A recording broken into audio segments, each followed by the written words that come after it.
Bismillahirrahmanirrahim. Assalamualaikum warahmatullahi wabarakatuh.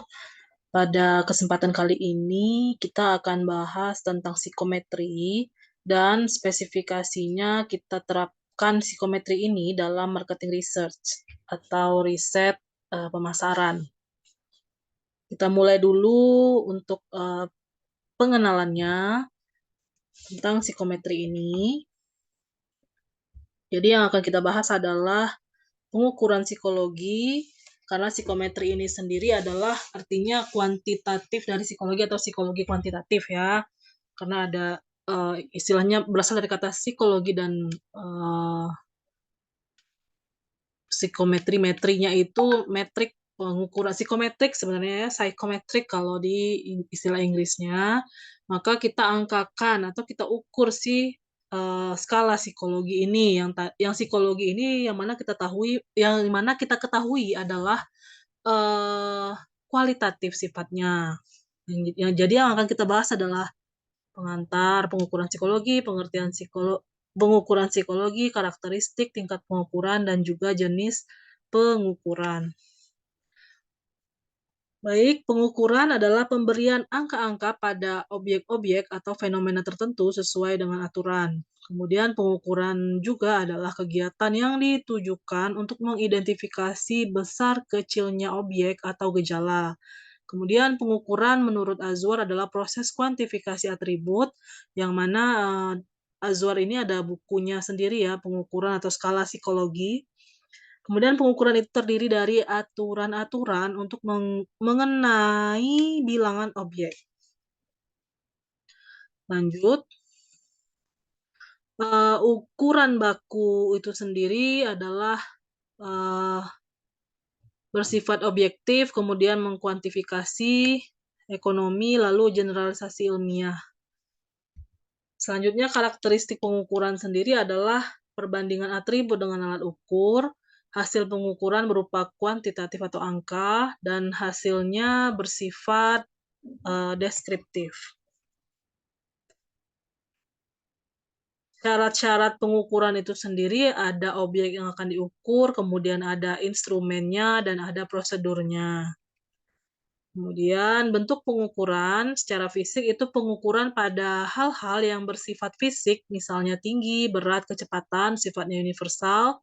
Kemudian non-fisik atau psikofisik, pengukuran pada hal-hal yang bersifat psikologis, misalnya harga diri, kecemasan, dan kebahagiaan, dan lain sebagainya. Selanjutnya istilah-istilah apa yang terdapat pada pengukuran psikologi? Yang pertama, tes itu merupakan pengukuran yang objektif dan standar terhadap sampel perilaku. Kemudian ada skala. Skala ini adalah instrumen pengukuran untuk mengidentifikasi atribut psikologis. Itu ada banyak jenisnya. Skala skala yang umum digunakan skala Likert, dan ada beberapa skala lagi yang juga bisa digunakan. Kemudian angket, suatu set pertanyaan yang membahas suatu topik, dan ada pula inventory, suatu alat untuk menaksir dan menilai suatu tingkah laku, minat, dan lain sebagainya.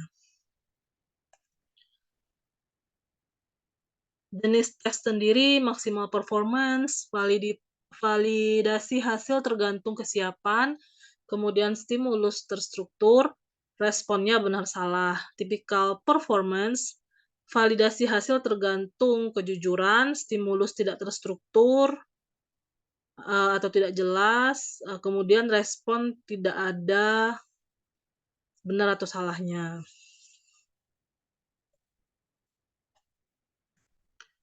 Kemudian di sini kita bisa, membandingkan skala yang bersifat nominal dan juga kontinu. Untuk yang nominal sendiri, yang pertama gejala yang bervariasi menurut jenis, bersifat kategorik dan golongan. Ini berupa jenis kelamin, suku, dan kontinum sendiri. Gejala yang bervariasi menurut tingkatan tertentu, seperti kecerdasan, harga diri, dan lain sebagainya. Yang kedua, nominal itu perhitungan, banyaknya subjek, kemudian kontinum ini kuantitas dan kualitas. Kemudian untuk nominal ini skalanya sendiri nominal, sedangkan kontinum ini adalah ordinal, interval, dan rasio. Nah, ini skala pengukuran Untuk, perbedaan antar 4 ini ya, nominal, ordinal, interval, rasio, ini sepertinya udah pernah Ananda dapatkan pada mata kuliah metode statistika, yang mana ciri-ciri dari, skala nominal itu sendiri adalah berupa kategori penggolongan, kemudian ordinal cirinya adalah tingkatan, urutan, tidak diketahui jaraknya, sedangkan interval itu tingkatan jaraknya sama, rasio juga demikian, tingkatan jaraknya sama. Lalu untuk nominal nilainya tidak ada nilai, misalkan laki-laki dan perempuan itu dianggap, setara. Kemudian ordinal tidak ada nol mutlak, interval tidak ada nol mutlak, sedangkan rasio ini sendiri ada nol mutlaknya. Contoh skala nominal, suku, kemudian kaya dan miskin, jenis kelamin, dan lain sebagainya. Walaupun ada angka 1 dan 0, namun tidak ada nilainya, dianggap sama. Kemudian ordinal, ordinal ini contohnya adalah jabatan, kemudian peringkat atau juara, 1, 2, 3 itu berbeda. Kemudian interval, contohnya adalah suhu, IQ, sedangkan rasio ini contohnya adalah berat, tinggi. Lalu contoh dari pengukuran nominal ini, untuk pengukurannya adalah pakai modus, sedangkan ordinal ini gunakan median. Untuk data yang skalanya interval kita gunakan min dan standar deviasi, dan rasio pun juga dapat menggunakan min dan standar deviasi. Makanya terkadang dalam penulisan atau pendefinisian skala suatu penelitian, itu penelitinya menggabungkan antara interval rasio ini. Jadi skala penelitian ini adalah interval garis miring rasio, seperti itu. Kemudian atribut psikologi sebagai alat ukur, objek pengukuran dapat berupa atribut fisik dan atribut psikologi. Kelebihan atribut fisik adalah dapatnya diukur sampai pada tingkat skala rasio, yaitu angka interval yang memiliki harga nol mutlak, sehingga satuan ukur dalam pengukuran fisik menjadi jelas. Kemudian atribut psikologi hanya dapat diukur sampai tingkat skala ordinal. Sekalipun angka hasil ukur psikologi dapat dikonversikan menjadi interval melalui penskalaan, namun tidak memiliki satuan ukur yang jelas dikarenakan tidak adanya titik nol absolut. Kemudian atribut kemampuan kemampuan kognitif. Kemampuan psikologi merupakan atribut yang berkenaan dengan kapasitas intelektual atau, kapabilitas fungsi berpikir manusia, di mana di sini kemampuan kognitif ini terdiri atas potensial dan aktual, dan yang kemampuan kognitif potensial itu sendiri terdiri atas intelijensi dan bakat. Nah, untuk kemampuan potensional ini sendiri, potensi individu terbentuk tanpa tergantung pada faktor lingkungan, akan tetapi hanya dapat berkembang dalam bentuk performansi apabila ada stimulasi dari lingkungan dan juga pelatihan. Nah, untuk umum ini disebut intelijensi, dan untuk khusus itu adalah bakat, contohnya verbal, mekanikal, seni, numerik, dan lain sebagainya. Kemudian kemampuan aktual sendiri berupa realisasi dari keberhasilan usaha belajar dalam wujud performansi yang mampu diperlihatkan oleh individu. Tingkat pencapaian performansi dikenal sebagai prestasi berupa pembelajaran dan pelatihan. Kemudian performansi maksimal yang dapat dicapai oleh seseorang dipengaruhi oleh besarnya usaha yang dilakukan namun dibatasi oleh potensi kognitifnya. Atribut non-kognitif, atribut psikologi yang bukan kemampuan kognitif juga dapat disebut sebagai atribut kepribadian atau atribut afektif, dan metode penyusunan instrumen atribut bukan kemampuan dikenal sebagai performansi tipikal atau typical performance. Selanjutnya, tes dan skala. Istilah tes umumnya digunakan untuk penyebutan alat ukur kemampuan kognitif. Skala lebih banyak dipakai untuk menamakan alat ukur atribut non-kognitif. Kemudian karakteristik skala psikologi. Skala psikologi mempunyai karakteristik khusus yang membedakannya dari berbagai bentuk instrumen pengumpulan data seperti angket, daftar, isian, inventory, dan lain-lain. Dan karakteristik skala sebagai alat ukur atribut performansi tipikal, skala psikologi selalu mengacu kepada bentuk alat ukur atribut non-kognitif, khususnya yang disajikan dalam format tulis berupa paper and pencil, kemudian mengacu pada pengertian tersebut, maka diuraikan beberapa di antara karakteristik skala sebagai alat ukur atribut performansi tipikal. Yang pertama, item, atau biasa ditulis juga item ya. Item sebagai stimulus dalam skala psikologi berupa pertanyaan. Yang kedua, satu item baru merupakan sebagian dari banyak indikasi mengenai atribut yang diukur. Yang ketiga, respon subjek terhadap item dalam skala non-kognitif tidak diklasifikasikan sebagai jawaban benar atau salah. Kemudian, validitas hasil ukur skala psikologi sangat tergantung pada kejujuran subjek dalam menjawab. Karakteristik membedakan skala dan ciri tes kognitif dan menjadi ciri pengukuran terhadap performansi tipikal, yaitu atribut psikologi yang tampil sebagai reaksi tipikal individu. Kemudian fungsi item-item ini sendiri dalam skala adalah membangkitkan reaksi tipikal individu tersebut. Dan skala performansi tipikal ini digunakan untuk mengungkapkan aspek-aspek afektif seperti minat, sikap, dan bermacam variabel kepribadian lain, semisal agresivitas, self-esteem, locus of control, motivation, resiliency, kecemasan, kepemimpinan, dan lain sebagainya. Selanjutnya, apa keterbatasan dari skala kuesioner? Skala merupakan berbentuk akan menghasilkan suatu data yang diungkap,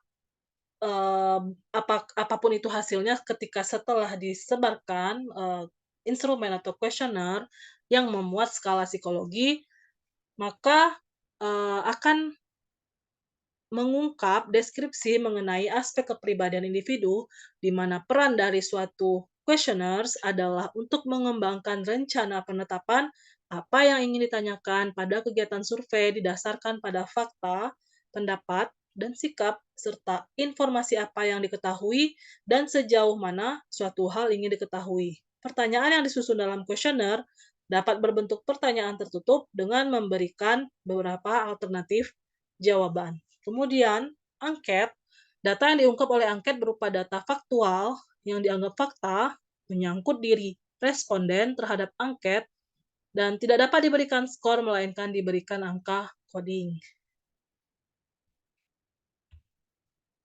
Nah, selanjutnya untuk lebih jelasnya, berikut ini adalah perbedaan angket kuesioner dengan skala psikologi.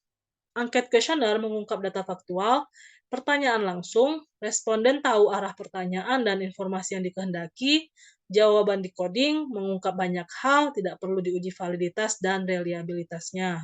Sedangkan skala psikologi, data berupa konsep psikologi yang menggambarkan aspek kepribadian, pertanyaan tertuju ke indikator perilaku, responden tidak tahu arah jawaban, jawaban diberi skor, mengungkap satu atribut, dan ada uji validitas dan reliabilitasnya.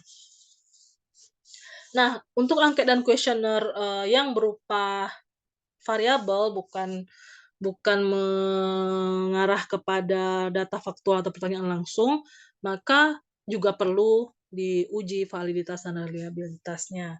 Namun untuk kasus angket atau kuesioner yang berupa pertanyaan langsung dan mengungkap data faktual, maka ini tidak perlu diuji validitas dan reliabilitasnya. Biasanya angket dan kuesioner yang tidak memerlukan uji validitas dan reliabilitas ini adalah, untuk penelitian yang berupa, grounded ya, grounded teori atau, membuat suatu teori, baru. Jadi, berupa penelitian kualitatif ya. Beda dengan skala psikologi, ini berupa, psikologi yang tadinya kualitatif diubah menjadi kuantitatif. Makanya perlu dilakukan uji validitas dan reliabilitas yang biasa disingkat dengan VAREL ya. Kemudian Edward L. Thorndike, tokoh psikologi aliran behaviorisme fungsionalistik yang hidup pada 31 Agustus 1874 sampai dengan 9 Agustus 1949. Di sini tokoh ini menyebutkan teori conditioning instrument sangat berpengaruh di dunia pendidikan. Thorndike termasuk salah seorang perintis pengukuran yang mengatakan bahwa bila sesuatu itu ada takarannya, maka dapat diukur. Jadi, jika seperti, kepribadian itu ada tingkatannya, ada takarannya, ada norma-norma yang berlaku, maka, tentunya dapat diukur. Maka lahirlah tadi yang namanya psikometri ya. Thorndike memaknai skala psikologi dengan 2 cara pandang. Yang pertama, sudut pandang optimisme pengembangan skala psikologi bahwa segala sesuatu dapat dikonsepkan, maka akan diukur. Kemudian sudut pandang ini justru melihat bahwa pernyataan tersebut merupakan pengakuan akan keterbatasan pengukuran, psikologi. Skala psikologi sendiri merupakan sekumpulan stimulus berupa item yang hanya bermanfaat ketika respon diberikan oleh subjek adalah respon yang memang sesuai dengan keadaan dirinya yang sesungguhnya. Jadi, kalau seandainya konsumen menjawab itu dengan, berpura-pura atau tidak, mengemukakan kondisi atau, eee, apa adanya dirinya, maka, hasilnya juga tidak akan bagus. Mungkin demikian untuk pengantar dari, eee, pengukuran psikologi ini sendiri atau psikometri, maka kita lanjutkan dengan psikologi konsumen.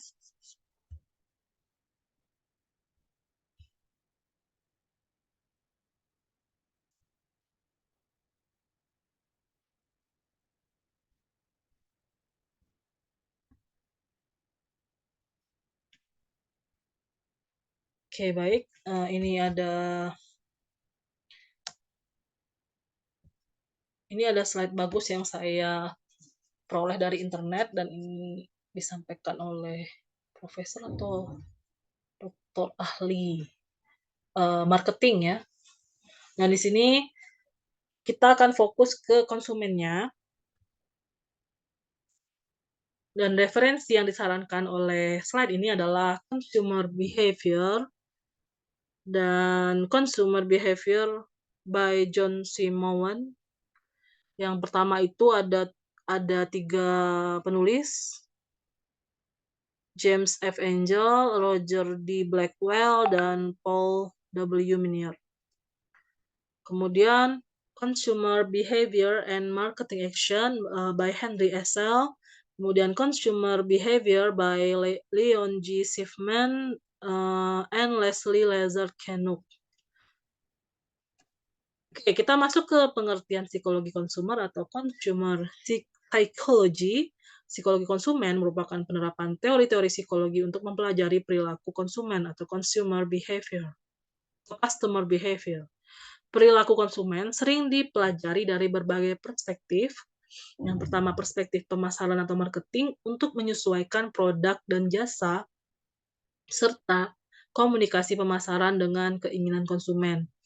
Perspektif perlindungan konsumen, misalnya untuk pendidikan konsumen oleh kelompok pemerhati konsumen, lalu ada perspektif psikologis terutama dari sudut psikologi kognitif dan belajar sosial. Lalu di sini kita perlu mengetahui sejarah singkat tentang psikologi konsumen, yang mana pada awalnya, psikologi konsumen merupakan bagian dari psikologi industri dan organisasi. Keduanya merupakan cabang dari psikologi terapan dan banyak mendasarkan pada konsep-konsep psikologi sosial, misalnya sikap, komunikasi dan persuasi, dan psikologi kognitif seperti ingatan, pemrosesan informasi, dan pengambilan keputusan. Dan pada tahun 1998, Ketzel menyatakan bahwa psikologi konsumen memiliki independent variable dan dependent variable yang berbeda dari psikologi industri dan organisasi. Makanya kemarin ketika Ibu memperoleh sumber psikologi industri dan juga psikologi organisasi, itu tidak Ibu share ke Ananda semua. Jadi yang Ibu share adalah khusus psikologi konsumen dan pengukuran psikologi atau psikometrinya. Dalam perkembangannya, studi tentang perilaku konsumen tidak hanya menerapkan teori-teori psikologi, tetapi juga mengembangkan teori sendiri yang khas seperti reaksi emosi terhadap pengalaman pembelian yang tidak memuaskan. Lalu penelitian perilaku konsumen bertujuan untuk meneliti, membangun teori, dan memudahkan pemahaman tentang perilaku konsumen, biasanya menggunakan suatu model. Dan ini ada yang namanya model Nicosia, dikembangkan oleh Francisco Nicosia pada tahun 1999, dan ini, model ini dapat menunjukkan bagaimana produsen berinteraksi dengan konsumen melalui komunikasi lewat iklan, bagaimana konsumen belajar dari pengetahuan tentang produk menuju pengetahuan tentang merek, bagaimana konsumen dari kondisi pasif menjadi aktif termotivasi untuk membeli merek tertentu. Lalu ada lagi model Howard Shedd pada tahun 2003, dan model ini sudah lebih sempurna dengan membedakan 3 tingkat pengambilan keputusan, yaitu extensive problem solving, limited problem solving, dan routinized response behavior. Selain itu, model ini juga menggambarkan secara lebih detail mengenai variabel-variabel yang mempengaruhi perilaku konsumen, dan bagaimana konsumen mencari informasi sebelum memutuskan untuk melakukan pembelian. Beberapa kekurangan dari model ini antara lain sulit dipahami dan diteliti karena kurang jelas dan tidak didefinisikan dengan baik.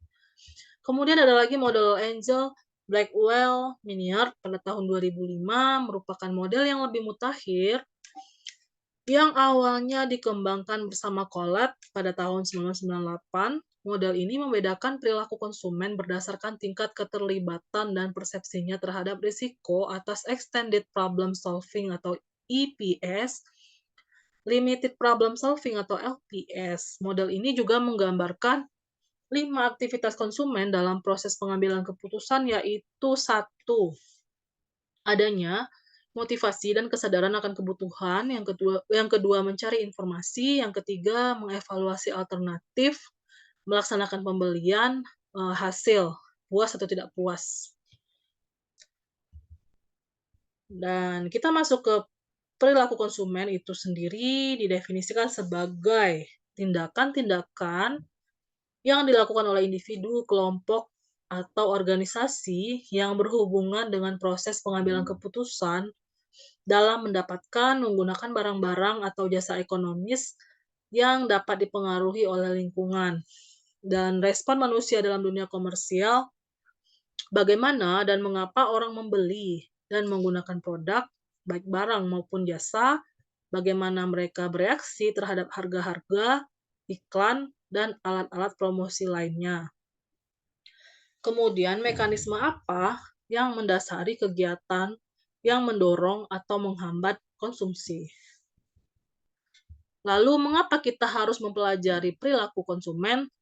Karena konsumen merupakan titik sentral perhatian pemasaran, dan penting mempelajari apa yang dibutuhkan dan diinginkan oleh si konsumen. Kemudian menuntun marketer atau pemasar untuk membuat strategi marketing atau pemasaran yang tepat dan efisien.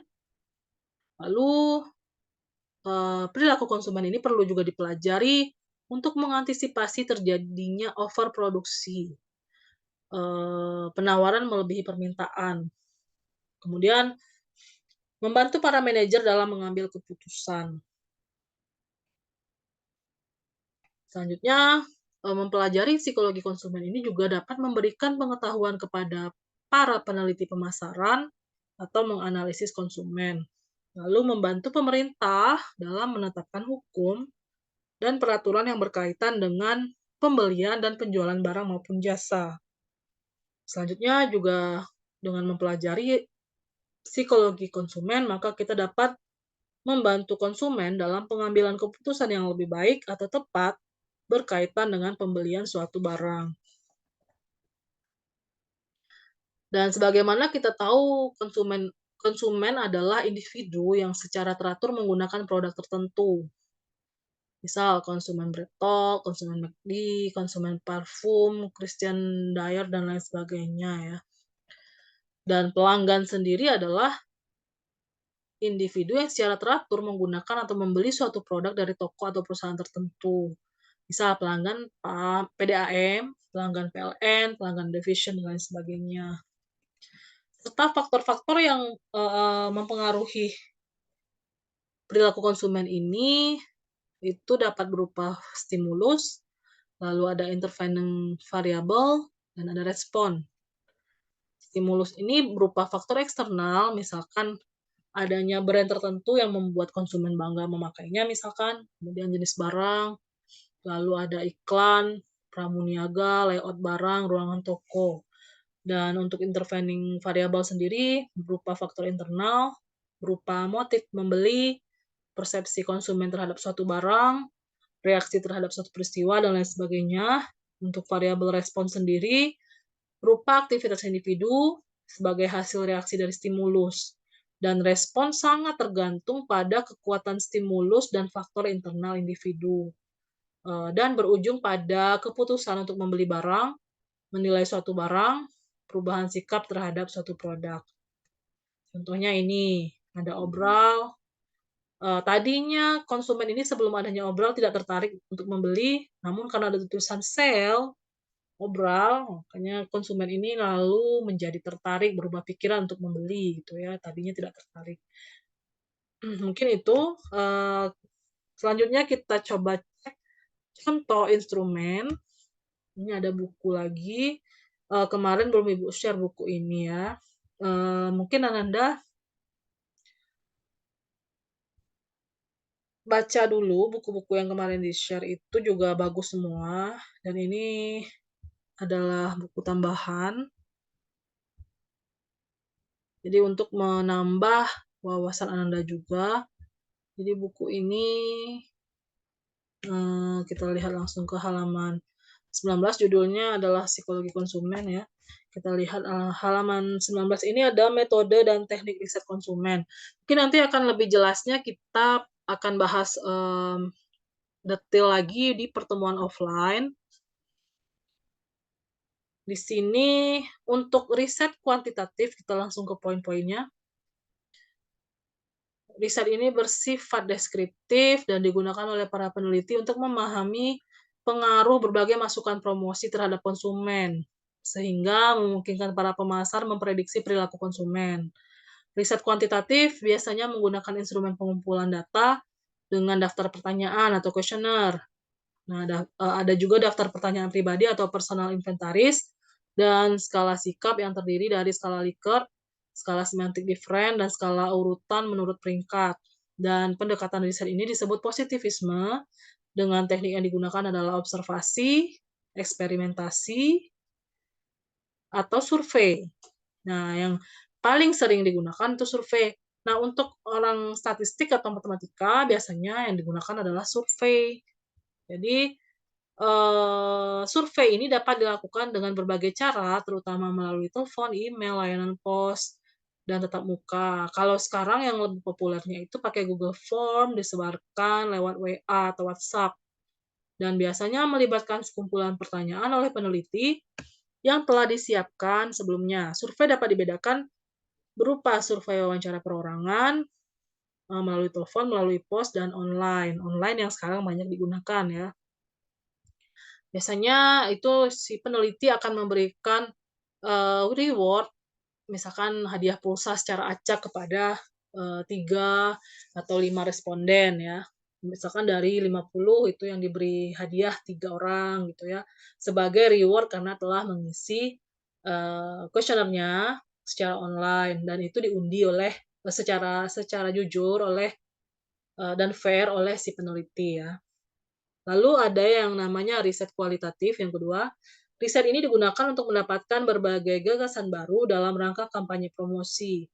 Dan pendekatan riset ini disebut interpretivisme, dengan teknik yang digunakan adalah wawancara mendalam atau in-depth interview, kelompok fokus atau VFGD, focus group discussion, lalu ada teknik proyektif, dan juga analisis metafora.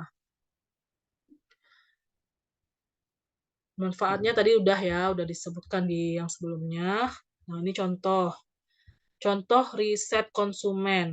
Judulnya adalah tanggapan konsumen terhadap atribut suatu produk yang diiklankan dalam hubungannya dengan keputusan membeli. Bagaimanakah caranya perusahaan mengetahui atribut-atribut suatu produk yang diiklankan di televisi serta faktor-faktor eksternal akan berpengaruh terhadap keputusan-keputusan untuk membeli produk ini? Yang pertama, permasalahan. Pemasangan iklan di televisi untuk mempromosikan suatu produk tertentu agar dapat meningkatkan penjualannya perlu dianalisis. Kalau sekarang pemasangan iklan di YouTube ya, atau di medsos lain, misalkan Facebook, Instagram, kemudian, Twitter, kemudian TikTok, dan lain sebagainya. Banyak hal yang dapat dijadikan bahan analisis, permasalahannya adalah bagaimana A. Mengetahui sikap konsumen terhadap produk yang diiklankan. B. Mengetahui perilaku konsumen dalam melakukan keputusan pembelian produk yang diiklankan. Lalu teori Kotler, Kotler ini bapak pemasaran, nggak tahu kalau sekarang berubah ya, mungkin mungkin semakin banyak ya tokoh-tokoh pemasaran ya, yang bermunculan. Faktor utama yang mempengaruhi perilaku konsumen adalah faktor budaya, sosial, pribadi, dan psikologi. Faktor yang disebabkan psikologi antara lain disebabkan sikap konsumen dan maksud perilaku. Model sikap dan maksud perilaku yang paling terkenal adalah model Fishbane. Model ini mengasumsikan bahwa konsumen menggunakan pendekatan standar hierarki efek, seperti AIDA atau AIDA. Nah, berikut ini dikemukakan model multi atribut, model sikap Fishbane, AB sama dengan sigma I sama dengan 1 sampai N, BI dikali EI, di mana AB merupakan sikap terhadap pelaksanaan perilaku, BI kekuatan keyakinan konsumen bahwa objek memiliki atribut I, EI itu evaluasi kepercayaan individu mengenai atribut I, dan N jumlah kriteria atribut yang relevan. Lalu model maksud perilaku Fishbane ini BI sama dengan W1 AB ditambah W2 SN, di mana B ini adalah perilaku, BI maksud dari perilakunya, jadi B menuju BI, lalu ada perilaku dan apa maksudnya, jadi didefinisikan di model ini.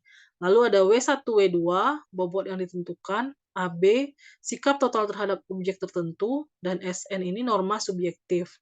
Kemudian cara mencari nilai SN, SN sama dengan sigma J sama dengan 1 sampai N, NBIJ dikali MCJ, di mana SN subjek normatif, NBJ keyakinan normatif individu, MCJ motivasi konsumen, dan N banyaknya referen yang relevan. Nah, selanjutnya data yang dibutuhkan untuk menganalisis masalah di atas adalah untuk contoh yang judul tadi ya, contoh judul di atas yang sebelum adanya rumus Fishbane. Yang pertama, variabel keyakinan membeli. Ini merupakan tanggapan konsumen sebelum membeli suatu produk, dan komponen-komponen dapat ditentukan sendiri sesuai dengan ciri produk, misalnya A. Desain botol yang menarik, kemudian B. Ukuran botol yang besar, C. Warna cairan yang menarik, dan seterusnya, sampai ke minuman yang bergengsi. Kemudian adanya variabel evaluasi, merupakan tanggapan setelah mengkonsumsi. Nah, komponen-komponen harus sama dengan di atas, desain botol yang menarik, ukuran botol yang besar, warna cairan yang menarik. Jadi ini variabel keyakinan membeli itu sama jumlahnya dengan variabel evaluasi, tujuannya apa? Agar bisa nanti dilakukan analisis gap. Kemudian ada variabel keyakinan normatif, merupakan pengaruh orang lain terhadap konsumen dalam membeli produk. Kita tanyakan apakah anggota keluarga, orang lain, teman sebaya, tenaga penjual. Sebentar, ini Ananda, yang variabel ini maksudnya adalah itemnya, item dari variabel A sampai H ya. Jadi silakan Ananda nanti berikan skala. Ini dibuat kalimatnya atau dengan gambar ya, misalkan desain botol yang menarik gitu disertai gambar gitu. Ini maksudnya bukan pilihan, misalkan konsumen memilih rasa yang cocok dengan selera dipilih lingkari E, bukan. Ini adalah item-item dari variabel ya, yang Ananda ubah menjadi pernyataan atau pertanyaan, lalu dijawab oleh konsumen dalam skala tertentu. Tuh. Lanjut ke variabel keyakinan normatif nomor 3, tadi ya, ada bisa jadi dipengaruhi oleh keluarganya, orang lain, temannya, atau marketingnya. Kemudian adanya variabel motivasi. Nah, ini kalau kita ingin membuat analisis gap juga, maka harus sama ya, variabel keyakinan normatif ini dengan variabel motivasi. Nah, ini tadi yang seperti Ibu sampaikan skala, maka di sini ada skala yang skornya dari +3 sampai dengan -3, bisa dilihat sendiri. Bisa disederhanakan juga menjadi 5 saja skalanya atau jadi 3 saja, atau ada juga yang langsung ke iya dan tidak. Nah, biasanya ada juga yang menghilangkan netral ini ya, peneliti.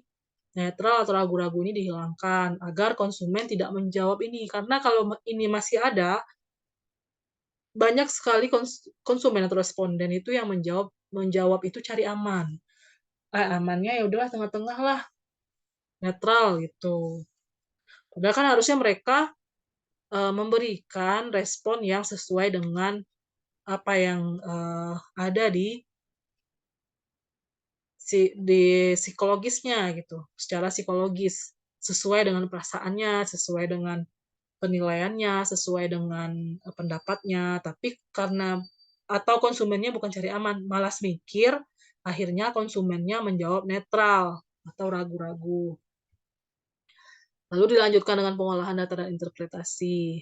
Jadi silakan Ananda yang mendapatkan tugas membuat artikel psikometri untuk marketing, mulailah merancang-rancang instrumen atau kuesionernya sendiri, atau skala psikologisnya sendiri. Kalau itu untuk mendeteksi karakter karakter dari konsumen, itu silahkan buat skala psikologinya. Nah, kalau misalkan Ananda berupa grounded teori ya, maksudnya ingin membuat teori baru, tapi itu sangat sulit ya, kualitatif dan sumbernya harus banyak juga, dan wawancaranya juga harus mendalam sekali. Eee, Kalau untuk waktu yang singkat rasanya tidak mungkin, maka Ananda sebaiknya membuat suatu instrumen yang kira-kira bisa menjaring responden dalam jumlah banyak dalam waktu yang singkat. Mungkin itu dari Ibu. Eee Silakan Ananda nanti siap-siap, akan ada kuis di pertemuan offline kita tentang materi yang Ibu sampaikan pada video kali ini. Demikian, terima kasih, sudah menyimak video ini, dan selamat belajar, selamat selamat beraktivitas atau selamat istirahat, selamat mengerjakan tugas. Assalamualaikum warahmatullahi wabarakatuh.